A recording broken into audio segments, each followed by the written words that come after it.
everybody. Welcome to Bestie Book Reviews. I'm here with my bestie, Mandy. And I'm here with my bestie, Jessica. So it is that time again. It is time for us to do our bestie book tea, or our weekly book review, for those of you who don't know what our bestie book tea is. So grab your favorite beverage. Coffee. A giant cup of tea. And your favorite coaster. So today I have my Cora Riley coaster. I need to make you some of these. And yeah, you do. I do. I will. For your birthday, I'll do them. And let's sit down and talk about some of our favorite books, or just some of the books that we read this week.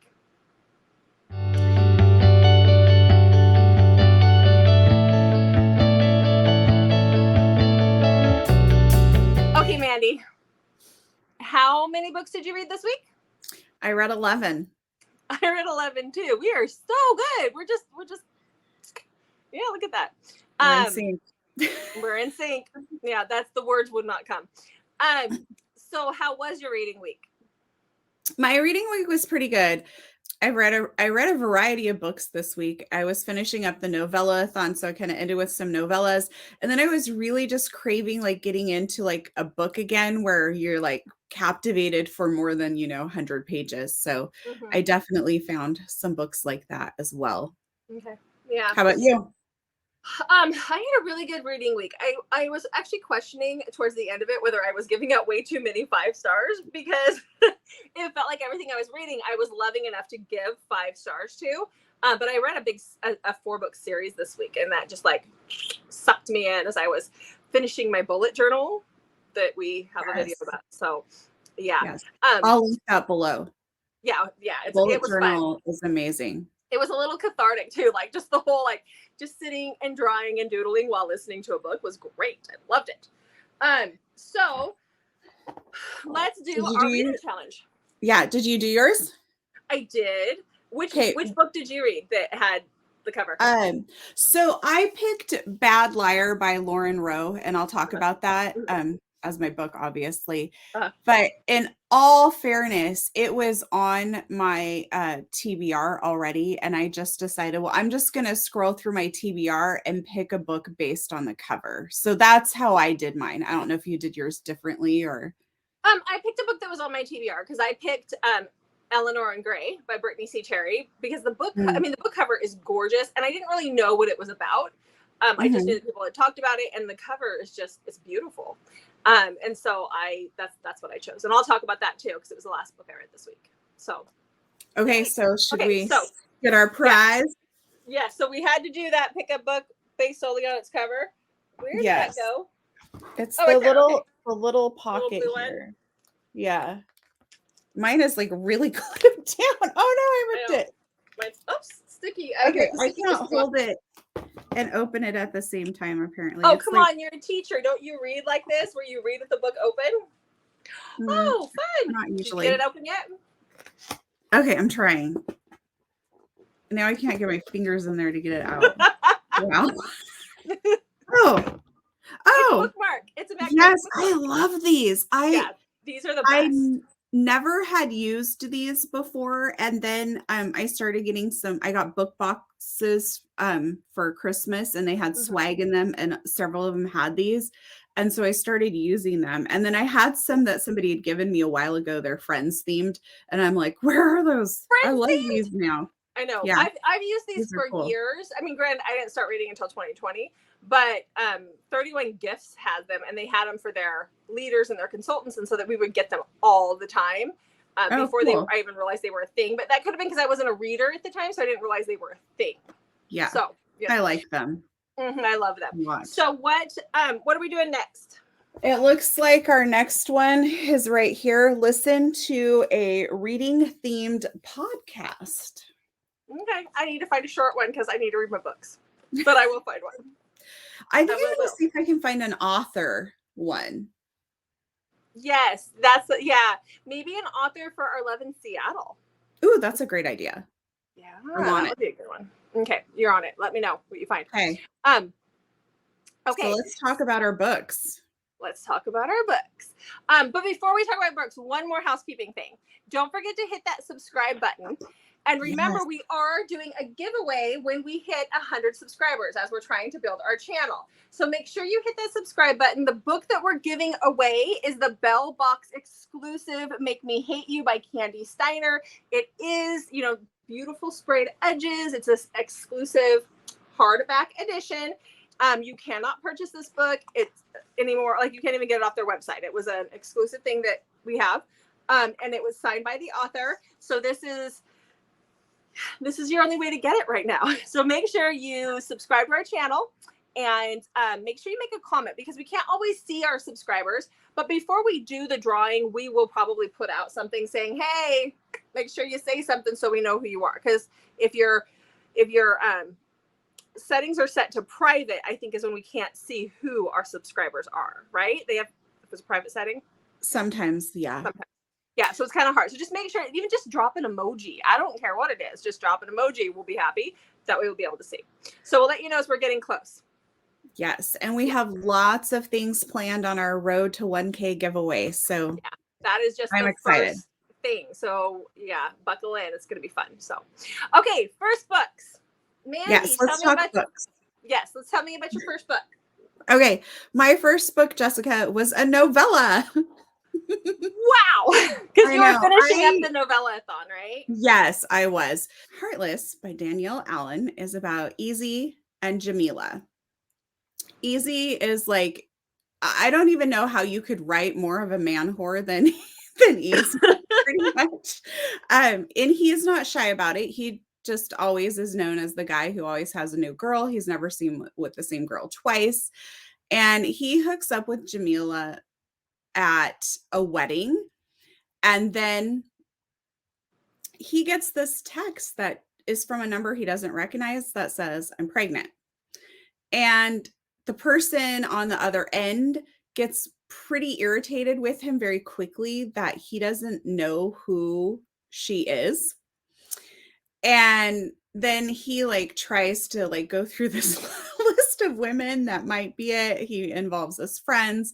And this is him kind of coming to terms with that there's this woman out there that's telling him that she's pregnant with his kid. And this is how he deals with that.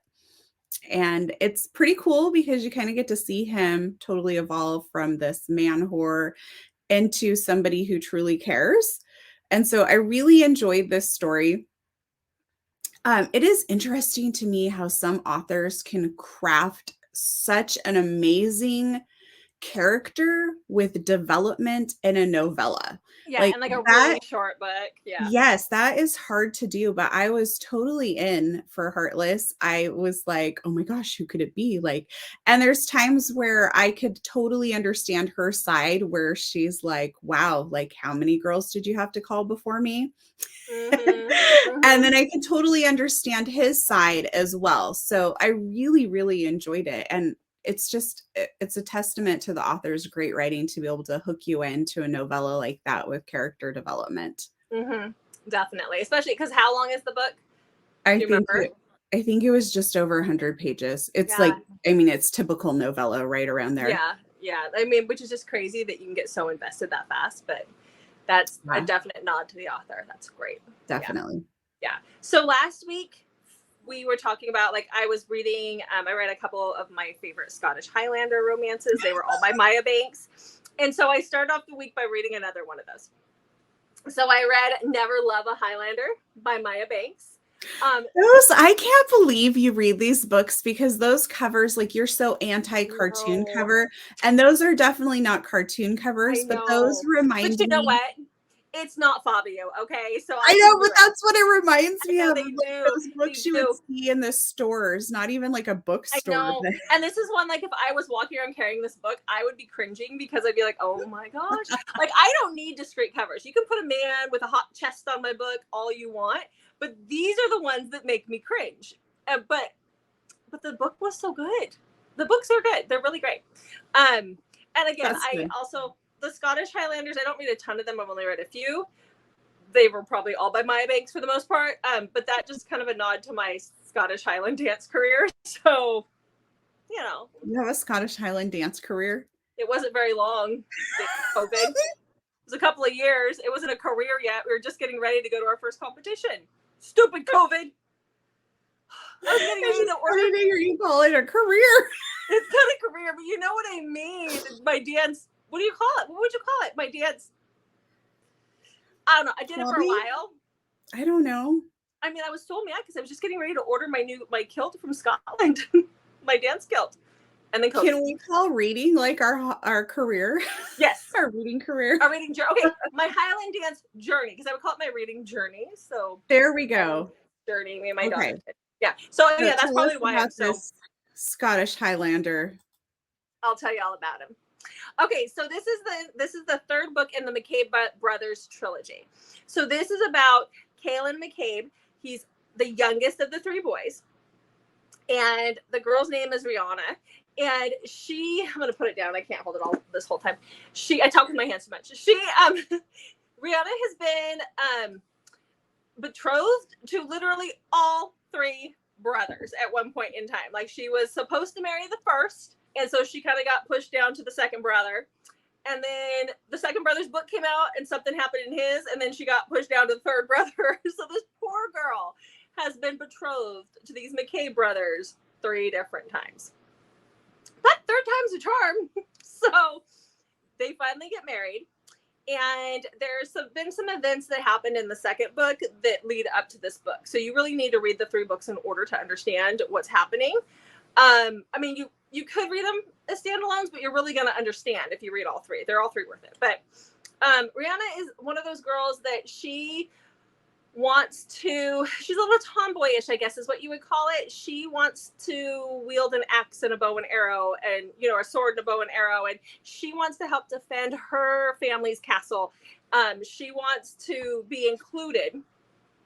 She's an only child. She was just kind of did her own thing. She can fight with the boys and that's okay. And because of the events that happened in the second book, Kaelan is at her family's lock or estate or castle or whatever you want to call it. And he is like taking over. Something happened with her dad. She really should be the next laird of the estate. But she's a woman and you can't give that to a woman back then, right? So you come up against a lot of that. She has a really hard time with that. And so he's taking over. Well, the people that live there, they're not cool with that because he's an outsider. And at the same time, you have her wanting to be herself, not to wear dresses. She wants to wear pants and a tunic. And, because she can't fight if she's wearing this big cumbersome dress. And Kaelan's like, no, you're my wife now. You need to learn how to be the mistress of the keep. And she's like, no. So you have a lot of that. There's other stuff going on in the book, but that's really a lot of what it's about. It's their story and how they managed to make this work between the two of them, where she doesn't lose her identity by becoming his wife. And just the feelings of being pushed over 2 different times by the other brothers. So it's gotta hurt a girl, I'm telling you. Whew. Could you imagine? No, you go to the next boy. We're good. Yeah. So what else did you read? Your Highlanders. Ooh, the man in a kilt is freaking hot. I don't care who you are. Well, no, I've been to a few we've been to some Highland games. It's not always hot, but up here it's hot. Okay. Yes. Do you want to know who I think is hot? Who? Travis Kelce. I sent you a whole thing about him. The football player? Yes. He wasn't wearing a kilt. He is like a fashion, his mom actually called him a fashionista. I am going to look. Maybe he has one where he's wearing a kilt somewhere. If he's wearing a kilt, we'll talk. Okay. On that positive note, my next book is a Catherine Cowles book. It's from the Tattered and Torn series. It's book number 3. I have these on my TBR. Oh, have you read any of them? No. I was getting her confused with Laura Pavlov. No, I haven't read any of hers yet. She's on my list. Okay. The books start She has a lot. I would read the Tattered and Torn series. It's so good. That's the one that I have on my TBR. I actually have it on my Kindle. Yeah, read that one. Very good. So the one I read book 3 now, it's Hidden Waters. So this follows people who live in the community of Wolf Gap. They are standalones, but if you really want to enjoy the series, start with book 1 and like go through, because you meet the characters and understand them better if you start at book 1. So book 3 is Addie's book. Addie we met in book 1. She was she's Everly's cousin and was part of that extreme prepper community. Her dad was horrifically abusive to her and very controlling. And in book 2, she had gotten out of that. We don't really see how all that evolves, but she works as a nanny in book 2. So we see her just a little tiny bit. And then book 3 is like her book. So she's been out of this community for a little while, but Wolf Gap is like right next to where all the preppers live up on that mountain. So she still sees people from her past quite frequently. And at the end of book 2, Beckett, who is the older brother to Shiloh, Hadley, and Hayes, decides that he's going to come home. He like left when Shiloh was kidnapped and hasn't really been back. So he's going to move back home, and he's a doctor. So he's going to start his doctor's office up there. And when he moves home, he needs somewhere to stay. So he's staying with the mom. And if you've read book 1 and 2, you know, mom is a little overbearing. So Beckett is like going crazy. So Hayes and Everly are like, well, you could stay at Hayes's house and be roommates with Addie. But Addie is like really kind of unsure of men because of all this trauma, but because everybody's been so good to her, she feels like, well, I can't say he can't stay here. It's not even my house. I don't pay rent. And so Beckett moves in and they become roommates. And so it's kind of that forced proximity. And they both have a lot of stuff going on in their past. The Tattered and Torn series is definitely like romantic suspense for each book. So there's lots of things happening with Addie's family, and some things kind of unravel, and we get a lot more glimpse of what her upbringing was like. But this is just such a good story of them as they are just trying to heal, and they bond, and it just comes so naturally. And Catherine Cowles just writes so beautifully that everything just kind of fits together. You don't feel like you're reading like a forced proximity trope or anything. It doesn't feel like that. It just feels very natural as you're reading it. So I'm loving the series, and I can't wait to start the next book. I think I have one more left in this, and then I want to move to her other series that she just started. Okay. Yeah, I'm anxious to get started on her. And if I could just read like 10 books at one time, we'd be good. I don't know how I would take that all in, but like simultaneously. I know, because I say that, and then I know you're going to talk about a book series during this that I really want to read. And then as I've been going back and like we're working on our different themed videos, I'm like, oh, that's right, I really wanted to read these other books by this author, or I wanted to continue this series. And like, I'm like, there's just not enough time. I'm going back to what I said last time. I need like a couple week vacation just of reading. Mm-hmm. I know, but when you're on vacation, like as fun as it is to lay in the hammock or out on the beach and read, there's all these there's distractions and things you want to do, and it just doesn't happen. Last year we went to Vegas for my birthday, and I was just a month from a major surgery, so I couldn't go in the water or anything like that. And I'm like, all I want to do for my birthday is lay out in the Vegas sun and read. And so I rented a cabana. The kids played. We stayed at the MGM, so they have like that lazy river and all the pools. Yeah. And so the kids played in there, and I read like 2 or 3 books that day. I know, because you were sending me pictures. Like you were sending me pictures of the books you were strawberry daiquiris and my Kindle and the palm tree. Yes, I know. It was the best. We just had this conversation yesterday, my husband and I, where I was like, I really want to take a camping trip this summer, just me and you, and leave the kids at home. And so we scheduled that for April. And I was like, but what are we going to do? Because like if the kids aren't there, I don't want to go hiking. I just want to sit and read. And he's like, that's what you always do when we're camping. And I was like, yeah, but I want to sit and read. And he's like, well, this should be fun for me. And I'm like, but I just want to sit and read. I want no distractions. I just want to sit and read.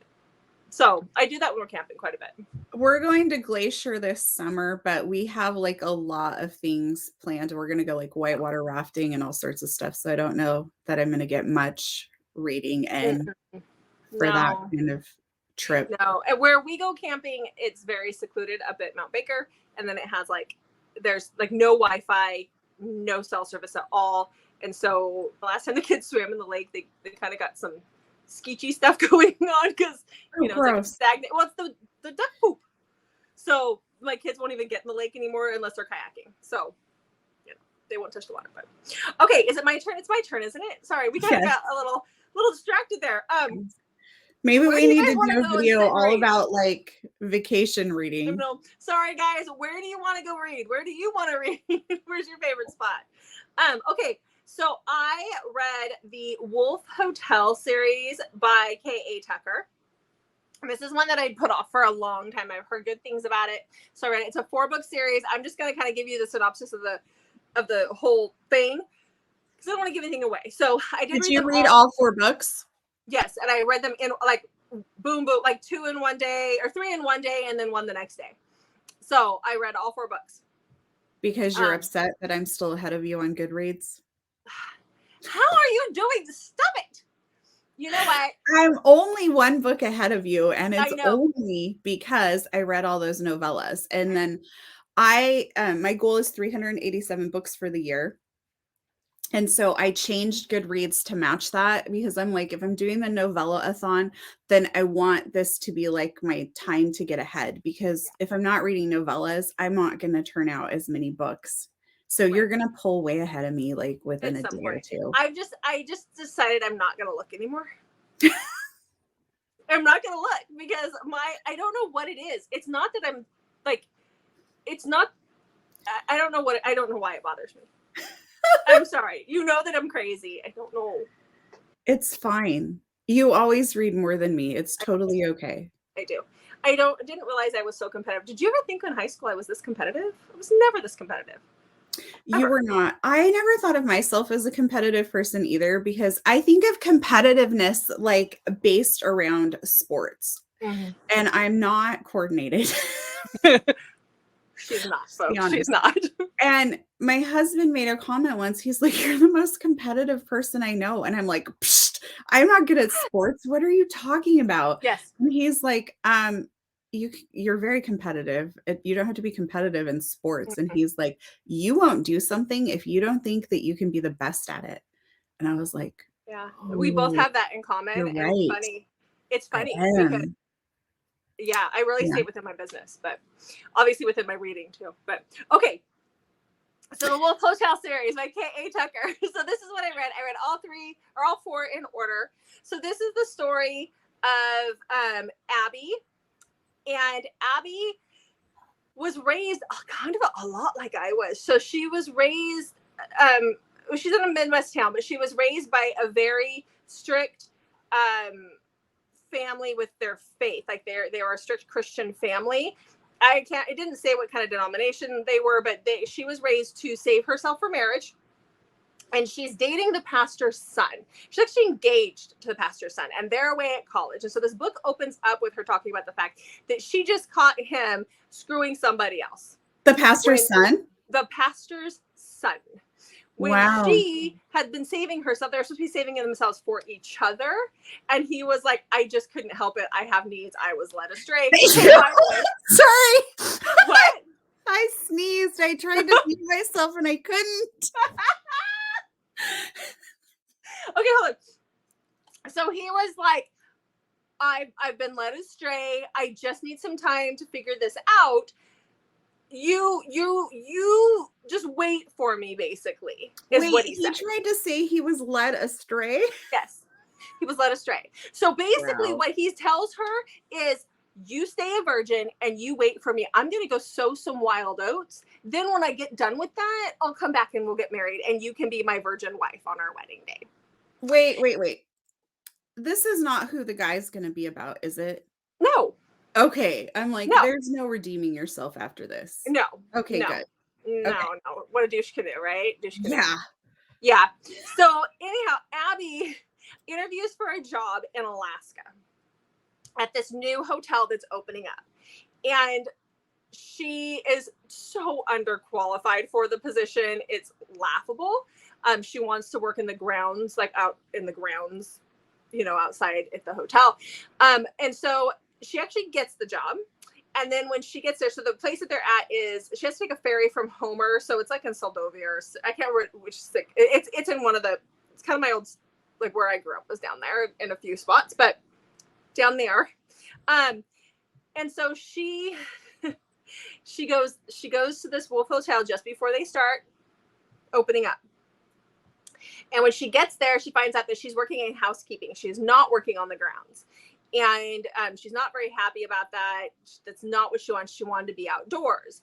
And so she starts working there. She has the first night is, it reminded me a lot of working at the cannery that I worked at in Alaska when I was in college, because talk about debauchery.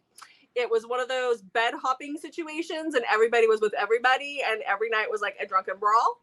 And so the first night she gets really drunk and she almost falls in the water, but this guy catches her. Her glasses fall in, but this guy catches her. Yeah, he takes her back to her cabin, which she shares with these other girls, and she tells him how hot he is because he's got some scruff and she's drunk, and she calls him her lumberjack because he's wearing the flannel and everything. And then she like licked him because he was that hot. And he puts her Sorry. he puts her in her cabin that she shares with the other girls, and he leaves. Next morning, come to find out, he is Henry Wolfe. He is the owner of the Wolfe Hotels and her new boss. And so that sets up their thing. So she wanted to work in the grounds. He, now that she's working housekeeping, he actually brings her in as his, like, they have like these big penthouses, but they're cabins, at the lodge or at the estate or the hotel. And he has penthouse 1. So she becomes like his personal, liaison type person that stays in the house with him and like answers all of his needs. She doesn't actually clean his room. She has housekeeping come in and do it. But this is their story.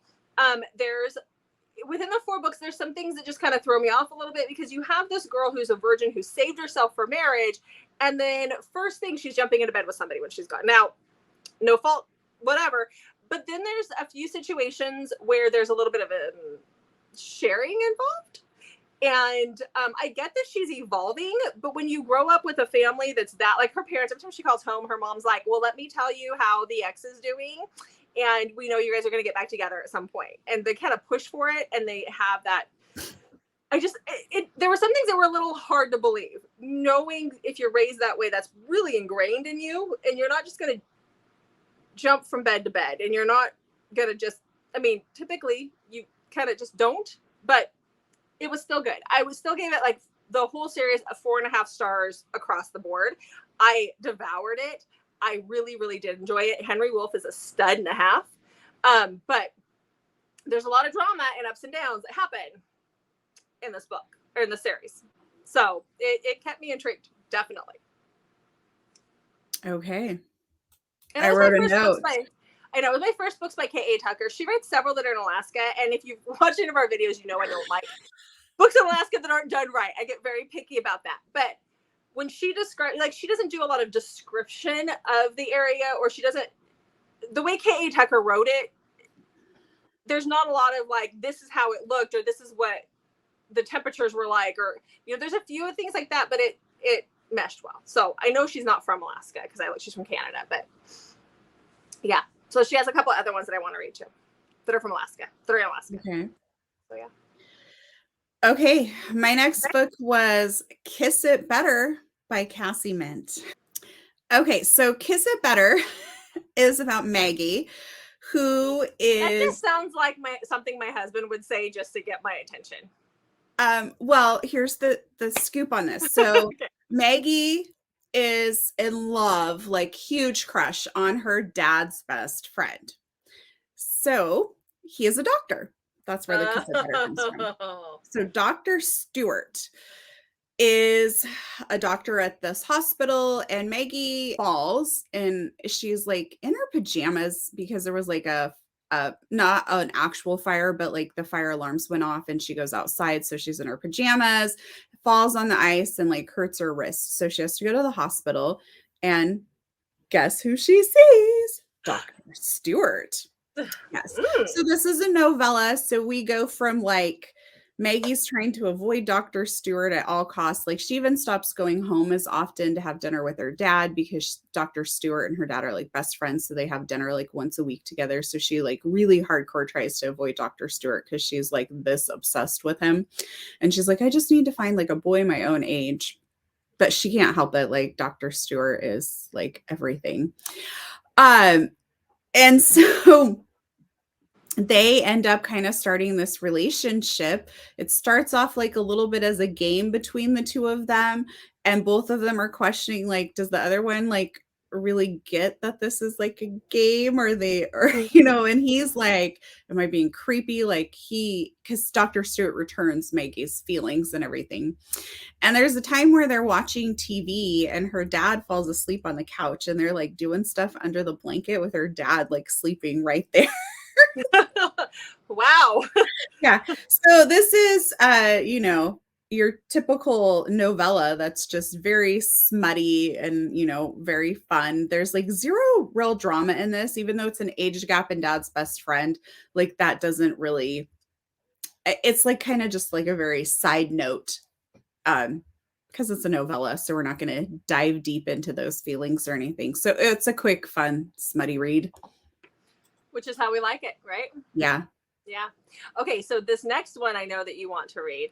I received my ARC for Kay Webster's Tangle of Awful at the end of last week. And so this will be released on the 21st, which is Tuesday. This video of ours goes up on Monday, right?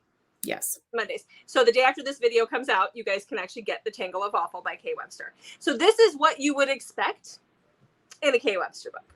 So this is a stepdad and stepbrother. Oh no. Romance. Okay, so tell me. I'm gonna be like, it's a reverse harem, and you're gonna be like, no, it's a love triangle. No, it's a MFM. Because it's male, female, male. So it's an MFM. Stepdad, stepbrother romance. There is a bug flying in my face. Stepdad, stepbrother romance. Okay, so explain this to me. Okay. The stepdad and the stepbrother are related. Like that's his dad then, right? Yes. So you and I will talk when we get done with this because I don't want to give any spoilers away. Okay. This is Kay Webster, guys. So I mean, you if you know, you know. You know?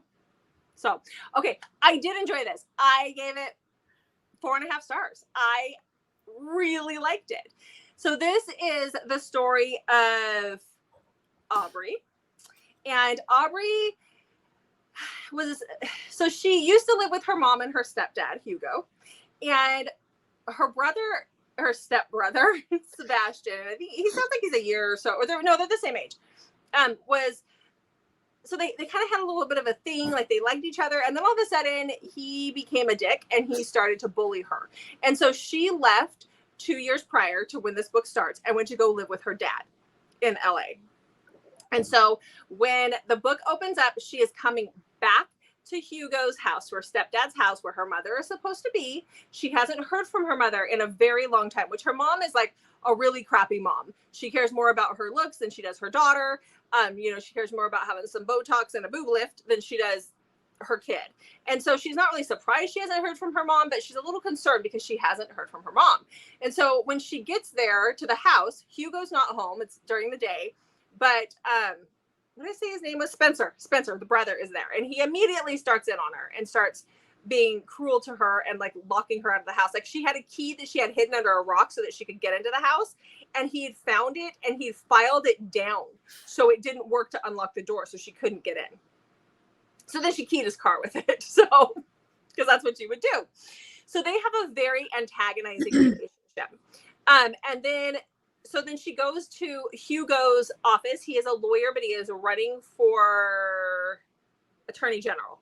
And so he has these political aspirations, and they have to be kind of careful about things that happen. And so she gets down there to Hugo's office, and she walks in, and she's wearing ripped off jean shorts. She has some tattoos on her, a tattoo on her thigh. She has a nose ring. Like, she's grown up and she's changed, and she's kind of grown into her own while she was gone. But at the same time, she made some really bad decisions in LA that got her kicked out by her dad. And so she walks in, and Hugo immediately just sees the tattoo on the thigh and then starts looking up, and then he realizes it's his stepdaughter, and he was like, oh, no. Because it was like, wow, who's the hot chick? And then, oh my God, it's my stepdaughter. And so we find out from Hugo in that very beginning that he hasn't heard from his wife in months. Like, I think it was like 10 months or something like this, or something like that. But he hadn't heard from her in forever, but he knew she was okay because she's out using his credit cards every day and buying the things that she loves. And so things just kind of snowball from there. Like the mean bully brother, it all just kind of snowballs. And it snowballs. But this is a relationship between the three of them. It does end up being, there's no like dad and brother having sex together with each other kind of thing. There is a group activities once in a while, but not a lot in the book. But but the ending of this book, when things are revealed, when we find out, like, there's several things going on, when they come to a head and we find out, I was surprised. Normally I can see these things coming a mile away. I can be like, oh yeah, she's the, you're like, sometimes you can see the writing on the wall. I didn't see it. Blew me away. So technically this is a standalone novel, but come to find out, as I was reading the book that came out before this, The Teacher of Nothing, I think is what it was called, is the teacher in that book, who is the hero, or the male, I don't know, you want to call them heroes, because but he is the brother to Hugo, and all these guys live on this big property, and they kind of own and run the town. Even though they're not mafia, they kind of own and run the town. And so I want to go back and read that, but I think you should maybe read that one before you read this one, because you see those characters and it's setting up for another character situation. The next book, though, is going to be MM, from what I can tell. So we'll see about that one. You still have to read it. You have to read it. I will give you, I'll talk to you about it afterwards. So since it's K. Webster, is it going to be on Kindle, or is this we have to order from her? No, you can get it on Tuesday on the 21st. It should be on Kindle. I'm not sure if it'll be on Kindle Unlimited right away, but most of her stuff is, I think. Or maybe not. She has them on Eden Books. There's quite a few books of hers that you have to order. They're no longer, you can't get why? Okay, so they're not on Kindle Unlimited because authors who are on Kindle Unlimited can only have their books on Kindle Unlimited. And K. Webster has, she and some other authors who have more of the taboo books have Eden Books, which is another website where you can download the books there. And so they can't have them on Kindle Unlimited. And so I know they're like $3 or $4. They're not a lot typically. But yummy. So yeah, I really want to read Hail, and I just need to bite the bullet and order it, because I think that one you have to order off her website. And I just haven't. But I really just want to read it because K. Webster, she writes so brilliantly, and I just want to know, how does she make it work? Like, I want to read the book more based on her craft and how she's going to do it than the actual plot. That's what I want to do. Because, reading this book, I thought, okay, this is going to make me feel icky because it's a stepdad and stepbrother who are son and father, right? And I thought this is going to feel icky, but it doesn't. And I don't know if that's just me and I need therapy. I've never had a stepdad or a stepbrother, so I don't know. But like, it's just, I don't know. She just makes it work. I'm telling you, that woman. We need to do a K. Webster video where we talk spoilers and like where we talk like a deep dive. Yeah, we talked about Wilde and like how you and I had very different. But that a lot was because of how we were raised. Yeah, the differences, and I didn't even. So Yeah, when you're like, yeah. See, this is we need to do. Dang it, I forgot. Do a deep dive. Yeah, exactly. So tell me now that we're ending on this, I don't know if we'd call it incest note. Let's move on. I know. I feel like Kiss Me Better might have been a better, would have been a better follow-up to this. But instead, I'm going to talk about Ignite by Melanie Harlow. And I think you've read this one. I did. I really enjoyed it. It was a 5-star for me. Yes, it was a 5-star for me too. And I almost didn't read it because I read another one of her books, Tease, and I didn't like it. It was like, I think I gave it 3.5 stars. The writing wasn't bad, but I didn't care for the plot. I didn't care for the characters. It just didn't work for me. And so Ignite had been on my TBR for a really long time. And I was just like, oh, I just didn't care for that one book. And I absolutely love this. This was like 5-star read. It's probably going into my favorites for the year even. And so it just made me think like, oh, what other authors have I written off like based on one book that I may have loved other books by them? Ignite is a firefighter, age gap, neighbors, romance. So it's got lots of stuff going on. I am a huge age gap fan. I love age gap romance. I also like my age gap a little taboo.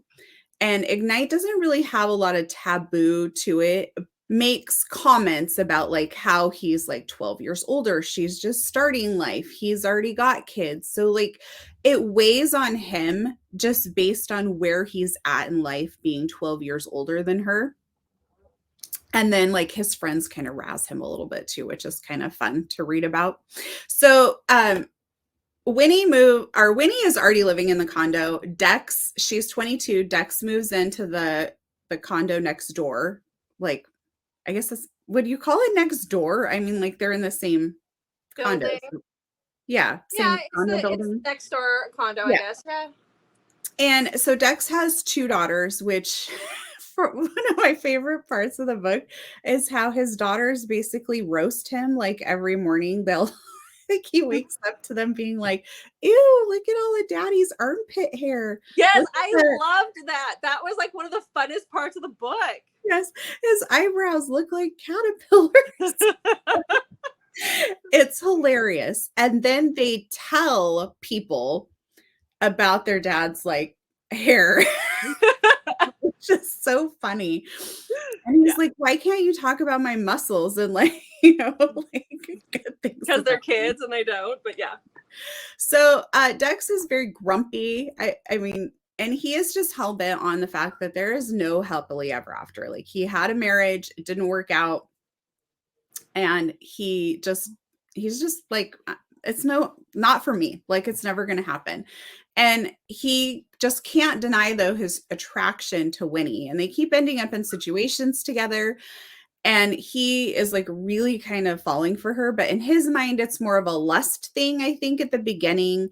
But she is like a love junkie. And she has sworn off falling in love because she, like, a guy can look at her and be like, hi. And she's like, oh my God, I love you. Let's get married. Like, I can relate.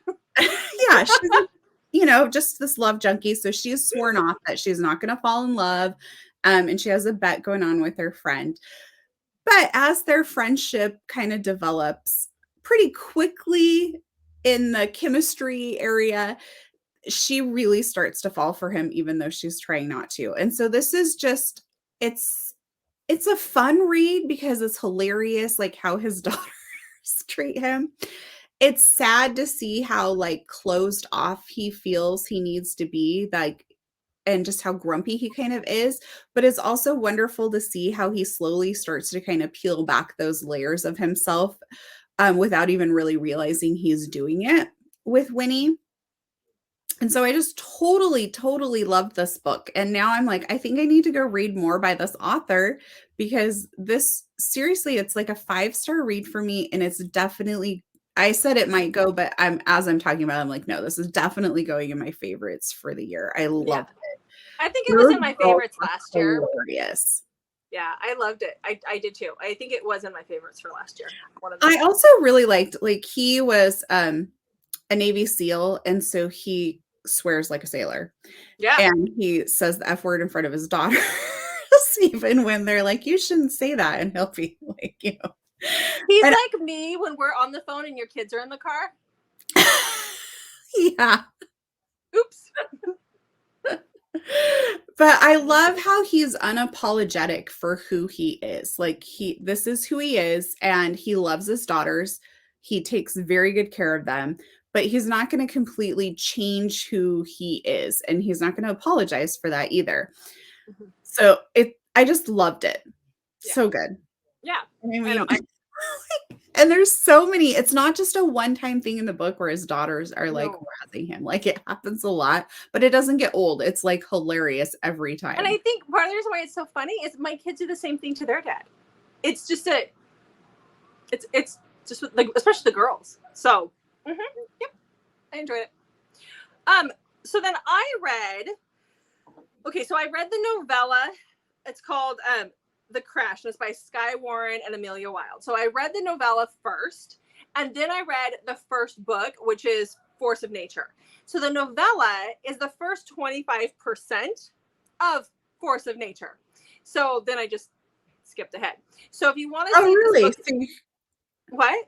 So it's part of the first book, but you can read it as a novella? Yes. And so I guess you kind of like can dip your toes in and see what you think.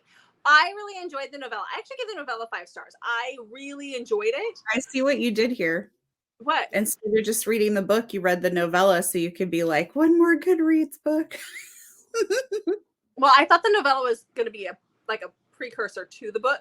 Oh, yeah, definitely. I'm just giving you a bad time. I know you are. Yes, that's exactly what I did. Normal assumption.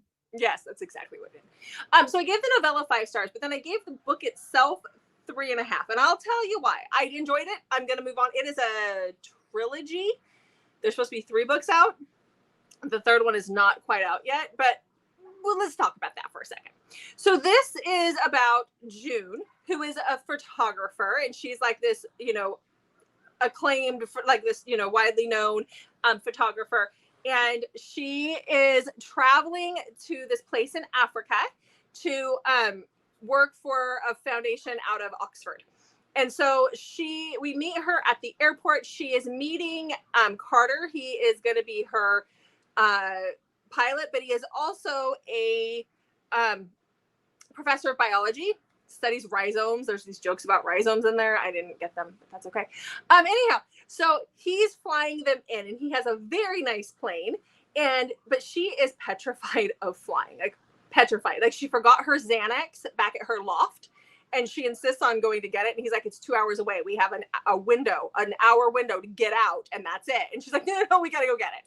So she's freaking out. So she rides in the cockpit with him. Totally against the rules, but okay. So she rides in the cockpit with him, and he's assuring her nothing's going to happen. She takes a little nap. She kind of wakes up, and all of a sudden the engine goes out on this brand new fancy plane.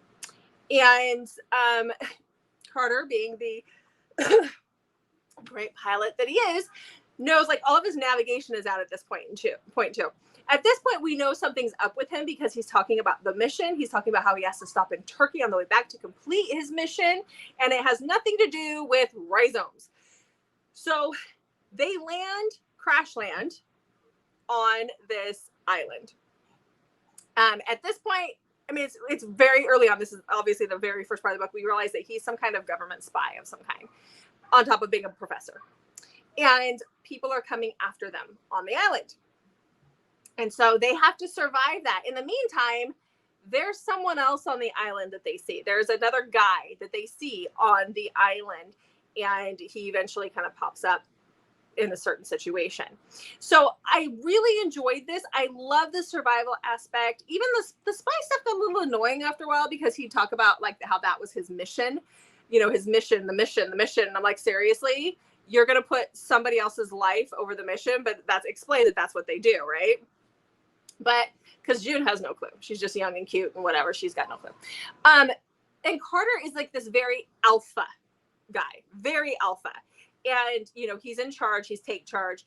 And then all of a sudden, when the other guy kind of comes into the picture, it's towards mid to late part of the book. And you can read this on Goodreads. This is not a spoiler. But this becomes an MFM relationship. This becomes a situation. And he talks about, then all of a sudden, you're like 3/4 of the book in, and he's like, Yeah. So I've been with guys too, and I'm going, but you know, that just didn't vibe with who he is as a character at all. So that threw me off. That's why I ended up getting 3.5 stars, because I don't care if it's that kind of a book. I will read that. But they didn't set up the main character, or the main male character, to have that. Like, it just, there was no hint or indication at all through the first half of the book. So you would think that if you have a male character who is going to go to, you know, to have this put in your book, that you would give some kind of hints earlier on in the book, not just have it come out of left field like it did. So it kind of felt forced. It kind of felt weird, really weird when that happened. I'm all for it. I will be reading the next book because it ends on a cliffhanger and I need to know. But still, it was just a little weird. So that's why I got 3.5 stars. Still a good book. But I was reading some of the reviews, and they were talking about how that's typical of Skye Warren and Amelia Wilde books, where they kind of feel rushed and they kind of feel choppy in certain spots. So my last book was a trilogy. I read all 3 books. It's the Reed Rivers trilogy by Lauren Rowe. Not familiar? I don't know. Okay, so this is Bad Liars, the first book, and I picked it to do based on our cover. Reed Rivers is nice to look at. You will like him. He has dark hair. Very close shaven beard. What about tattoos? He does get a tattoo in the book, but the cover model doesn't have tattoos that you can see. Okay. A little tiny backstory on this. As I was reading it, I started recognizing some names and some bands, like 21 Goats. Do you know where this is going?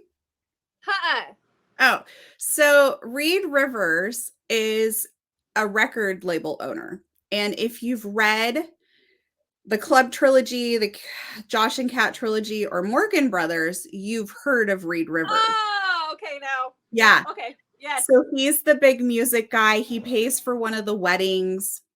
Yes. And if you remember, we went, oh my God, like, this is how good Lauren Rowe is. It's like, it feels like you're right there.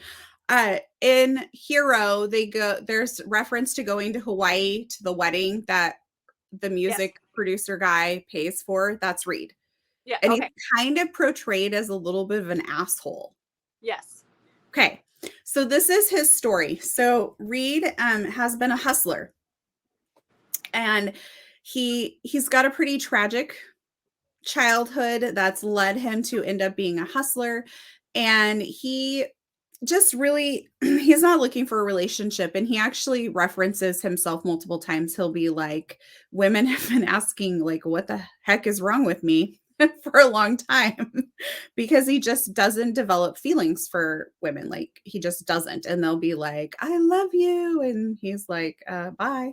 That's pretty much what happens. Like, and then he'll be like, women have been asking me this, and he'll actually question himself, like, what the is wrong with me? Mm-hmm. So he goes to this panel at UCLA where Georgie is there. She is getting ready to graduate as a journalism major, and she really wants to get hired on at this magazine. And she knows that Cece is going to be there, who's this big magazine person. And so she wants to try and meet Cece. And she knows that Reed Rivers is also going to be there because this is like a music thing, but she's going to crash it to try and get in to see Cece. So she goes to listen to the panel, and she also brings with her sister, her stepsister, Alessandro's demo with her. And she's like, I'm going to try and get this to Reed Rivers as well. While she's sitting there listening to the panel, her and Reed Rivers start doing a little eye flirting and winking and things like that. And so he is like, she is hot. Like, I need to meet her. And her professor actually knows Cece and sets up an introduction for her. And so she leaves with Cece. Reed and Cece are really good friends and have been in the business together for a long time. And this is kind of where the story starts. So he is much older than her, I think by like 10 or 12 years. She's only 22. There's times where he's like, oh my gosh, is she a teenager? Because she's at a college thing, you know, so she could be a teenager. And so he ends up coincidentally at a bar because he's an alumni for UCLA, and him and his friends go to this bar where she bartends, and that's where it really kind of takes off because they had this like great, you know, eye flirtatious moments and stuff. And it's 3 books long. I know some people were complaining that it could have just been 1 book and all of that, but I wasn't bothered by the fact that it was a trilogy. I actually really enjoyed all 3. They were all 3 5-star reads for me. And I I'm putting them in my favorites as well. Let's see. What else could I say about this book? Like it was so good. Like I just don't know how to explain this. So this is basically Reed is gonna fall for Georgie. Georgie's gonna fall for Reed, but neither one of them want to fall for each other. Really, things kind of happen fast, but it is impressive. Like it's happening fast, but in Reed's mind, this is just like a fling thing. In her mind, it's a fling thing, but we're seeing like a very different evolution of their relationship, I think. I absolutely loved it a lot. Yeah. Lauren Rowe, like I said, she writes and you feel like you're right there watching the whole thing unfold. And it was kind of cool to see some of the other characters in there. Sometimes when you read books and the author has like other characters, it feels like too much of a plug, like to try and get you to go read their other books. This was not done that way at all. It didn't feel like name dropping or anything like that. But it did remind me like I need to go finish the Morgan Brothers series and then maybe look at some of these other ones because she's a fantastic writer. I love everything I read by her. Yeah, I think as far as I can remember, I've only read the Morgan Brothers series by her, and I haven't even finished that yet, but I did enjoy the ones that I have read. So it was funny though, because as I was reading it and I read about 21 Goats again, I was like, is that a real band? Is that why I'm like, I remember reading about this book before. I have goats, so that's probably why it sticks out. Don't have 21 goats. And then it mentioned some other names. And I'm like, oh, that's right. This is from the Morgan Brothers. Yeah. All right. So for our last book, I read Eleanor and Gray by Brittany C. Cherry. This is on my favorite too. So this book was the one that I chose for the cover, but it's one that I'm wandering for a while. Did you love it? I did. I loved it. I felt like there could have been more. We could have like fleshed out a few things, but I did. It was very emotional. It's a very emotional read. But obviously, did you cry? No. But I had that like anxiety. I'll tell you. Okay, tell me. Tell me. So this is about obviously Eleanor and Gray. So that's shocking. Shocking. They meet when they're 16. They're in their junior year. Eleanor is. So this book starts out in like 2003, I think, or whatever. The Harry Potter books are just like still being released at this point. And so she is an avid reader. She is not a party girl at all. Her cousin is like the life of the party, but she's not.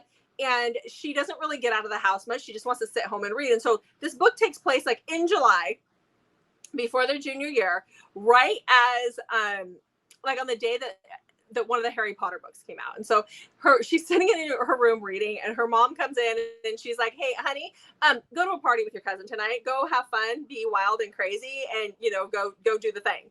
And she's like, no book. Just started the book. I'm not leaving this room. And her dad comes in and he's like, you need to go so your mom and I can have wild, crazy sex tonight. And she talks about how her parents like to make her uncomfortable. And so the dad continues on with it. And the mom's like, no, we're just going to have a horror movie marathon. And the dad's like, and your mom will be screaming too. It's hilarious. I loved that part because that's the kind of stuff my parents would have done to me. It's funny. It's the things I do to my own kids. It's great. They love it. Traumatizing. Oh, please. They just know that it's You're traumatized by your parents. I am still traumatized by some of the stuff. My parents, my grandparents. I mean, actually, some of the stuff that was most traumatizing about your parents wasn't of that nature. Like when your dad was in the bath singing Rubber Ducky at the top of his lungs. Like so that everybody out in the living room could hear it. And we had two guy friends in the living room. So that was interesting. We only had one bathroom. Whatever. Okay, anyhow. So her parents, you know, like to make her uncomfortable and whatever. So she goes out to this party, and when she gets there, she puts on headphones and starts, but she's not listening to anything. She just finds a dark corner and she reads a book, sits down to read her book with headphones on. So people would leave her alone. And she can hear this conversation between Grayson, and this other guy that she goes to school with, which is his best friend, Landon. And he's like, I think it was Landon. And he was like, just go talk to her because I want to get in with the cousin who's, you know, this hot, sweet girl that everybody loves, but she's very popular. And he's like, wait, how's that going to work? Whatever. And she can hear them having this conversation. She's like, nope, I'm reading my book. Get away. I am reading my book. But he comes over and sits next to her, and he's like, what are you listening to? She's like, nothing. I'm listening to nothing. Just let me read my daggone book. And so they spark this friendship. We find out, like, on the first page that her mom has breast cancer. So she's been diagnosed with cancer. And Gray just lost his grandpa to cancer. And so he'd seen Eleanor at the cancer treatment center because he's like, haven't I seen you somewhere? And she's like, no. And then he comes to figure this out. So he just lost his grandpa like the month earlier. And so as the mom is going through this breast cancer treatment, Gray is there for Eleanor and he's helping her along the way. And that was hard for me to read. As a parent, it was really hard. As someone who has the breast cancer gene and chose to have the mastectomy so that I don't put my kids through that. And like, it's getting me all like verklempt right now, just thinking of it. It was really hard to read some things that the mom said as she's getting worse and worse, and talking about like going to homecoming and mom wanting to have that experience and see her daughter get to have the experience. And when she has her first kiss, you know, and mom kept saying, I'm still here, Eleanor, I'm still here. And so they go through that together, this whole thing. And when mom chooses not to move on with treatment and whatever, Gray is there for her. And so then they get separated. Halfway, there's something that happens. It separates them. They live in different areas at this point in time, and they lose touch with each other. And then she comes back to her hometown. And at this point, she is a nanny, and she is nannying, and she gets hired by the grandma does the hiring, but by this woman to take care of these two children. One is like 5, and the other one is 12 or something.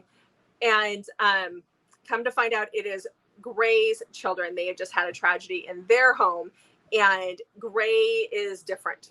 He's very different, and he's very closed off, and he's dealing with a lot of trauma. And so now it's her turn to help him. And then, you know, it kind of goes from there. So it was a really good book. It was highly, highly emotional. It was really hard. Like the whole book was very emotional. The steam and the amount of, you know, steamy scenes were very small, very, very small. But it didn't matter. Like the book itself was just that good. It was just that good. I really enjoyed it. I mean, I don't know if enjoy is the right word, but I did. I loved it. I just was it was hard. It was a hard book to get through. So. I don't know that I want to read it now. Oh, just read the damn book. No, my mom passed away from cancer. I know. You need to wait a while. I would keep it on your TBR. Mm-hmm. It's still fresh though. Your mom passed away in 2020. So I would wait a while. I wouldn't take it off your TBR yet. I would give it some time. But that was like, you can see me right now. I was getting all upset about it. Yeah. So yeah. So anyhow, okay. So that is our bestie book tea for this week. Thank you guys for joining us. Don't forget to hit that subscribe button down below. Yes. And make sure to check back on Mondays, Thursdays, and Saturdays for new videos from us. And until then, go read.